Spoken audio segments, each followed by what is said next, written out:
Hi friends. I want to start with saying I don't think that my face is the most important face to be listening to or hearing from, and I don't plan on posting a video every day, particularly in these next few days of when we are trying to intentionally listen to people that are not just ourselves. I do feel like my best way to communicate is often in person or speaking or listening in person and not written and not text and those kinds of things. And so I put this video out as our June challenge, and then I will not continue to post videos for a while. It has been almost more than, I don't know, at least about 3-ish months of shelter in place. And in April and May, we did 2 challenges, and they were for a specific group of people in April, and then a large group of people in May, and again, a even larger group of people in June. That challenge in the first 2 months were mostly just about miles, moving. For me, moving has been really important to my mental health. As a teenager, I was diagnosed with depression, and major depression, and that has been a theme in my whole life and treated by medication ever since then, differing ones, as well as prayer and supportive people in my life, in my faith journey, and therapy. And those things are essential for me to feel the way that most people feel normal. Those things are essential. But as well as that, community has been essential to my mental health. In addition to that, moving matters for me a lot. There have been periods of funks in my life where I don't move as often as I do in other times, and in my later adult life, like in my 39th year, particularly last year, I moved a whole lot less than I have in almost my entire adult life because of situations and circumstances that were different, and I could tell a very large difference in my mental health. And I really believe that my mental health, and much of all of our mental health and spiritual and physical health, are so super intertwined. And so that's why I'm putting this challenge out to the larger community, to boot campers, youth group alumni, leaders, friends, family, anyone who wants to join us. I do think anytime you move, it helps with how you feel. And particularly with months and months of shelter in place or COVID, or depending on where you're living, what that's been like for you, the isolation, I think movement helps a lot. And so our June challenge is going to include movement, and it's going to include movement a little differently than it has in April and May. And whether you joined us or not back then, I'd invite you to join us now. So in the month of June, the challenge is that all of us together do these things. You don't do them all. You do the things you like. You push yourself to do a few of the things you don't like, because that's how change happens. But you walk or run 5,000 miles. You do 5,000 burpees, 5,000 lunges, 5,000 squats, 5,000 push-ups, and 5,000 crunches all together. For example, say we have a boot camp and you're all joining us. I'm going to calculate each day when we do a boot camp in June how many burpees, squats, push-ups, lunges, and crunches we did. At the end of the day, you're just going to log those. Some of you are going to only walk or run or only be committed to 50 burpees a day in the month of June. That's fine. That's what collective and collaborative and community means. Everybody does what they can, and we put it together, and our goal is to get to 5,000 of each of those things.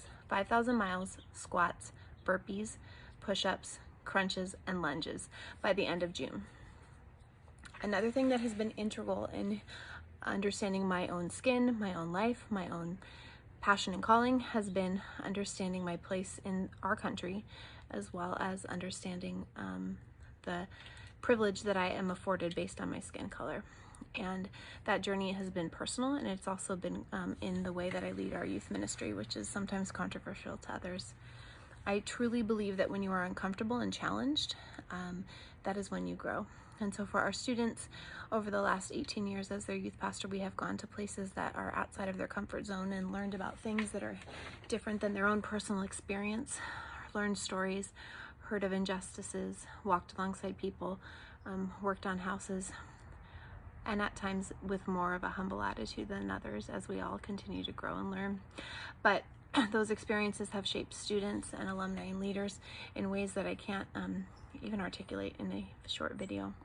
And I truly believe that when we understand a person, group, a situation outside of ourselves, we are challenged to grow and become a better version of who we are. We are currently in a very intense political climate for those of us who are white. The country and world has been intense for people who are not white all of their lives.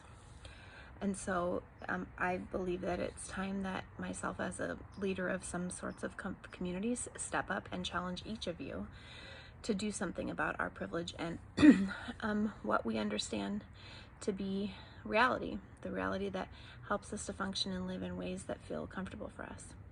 Our world is in serious crisis, and I'm going to challenge you to do something different for your mental health and for your heart to grow, and for our understanding of people who don't look exactly how we look or who have not experienced life exactly how we have to grow. In this challenge, in addition to asking you to move, I'm asking you to commit to reading one of 11 books that I'm going to list in the links that you'll have 1,000 ways that I post to access to. Most of them are written by Black authors. Some of them I've read.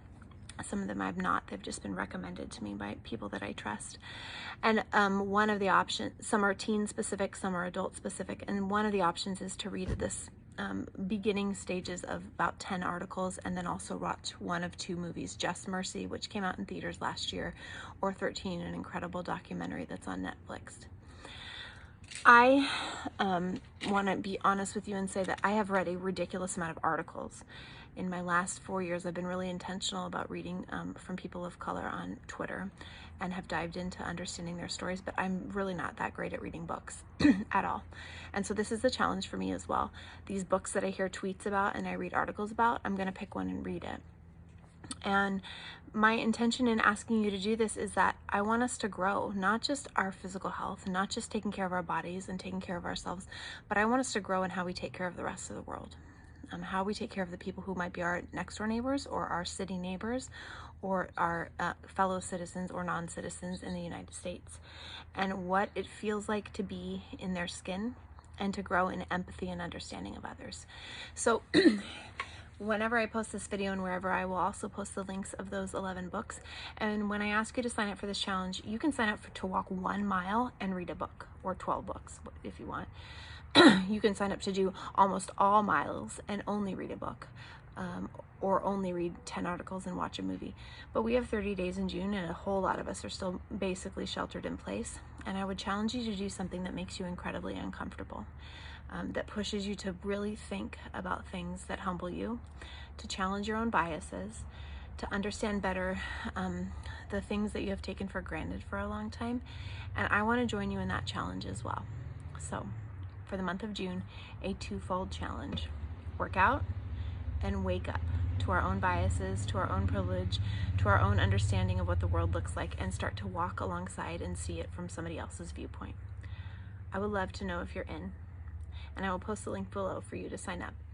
At the end of June, we will gather together on Zoom, or if possible in person for those of you who are local, and then on Zoom for those who are not, and talk. We will have hopefully read at least 11 different books by then, learned a lot in the last 30 days, September, April, June, and November. 30 days. And we can gather and talk about what it felt like for us to read that, what our personal experience has been, what it moves us to action about. As you know, I'm also a youth pastor, and I wonder what it would be like if we were loving just as deeply as God called us to love in these times, without defense, without pride, without but what abouts, without questioning the experience and the lived reality of others. And so my challenge to you is to join me, and I hope you will. Good night. You're going to need to sign up on this link. Here you'll put your name, your email address, that you're going to commit to doing at least 1 mile, 1 burpee, 1 squat, 1 lunge, 1 push-up, 1 crunch, something physical, whenever it works for you, and you're going to log those when you do, and that you will be willing to read one of these books. I'm Still Here, Black Dignity in a World Made for Whiteness, White Fragility, Why It's So Hard for White People to Talk About Racism, How to Be Anti-Racist, So You Want to Talk About Race, Just Mercy, Be the Bridge, Stamped, Racism, Anti-Racism in You, A New Jim Crow, Mass Incarceration in the Age of Colorblindness, Be the Bridge Teen Workbook, The Hate You Give, Anti-Racism for Beginners, or something else that you are currently or would suggest to read that you think would be relevant to this typo, relevant to this challenge. I'd also like to know how you feel about this. How you feel and how you're processing matters to me, even if we're far, far away.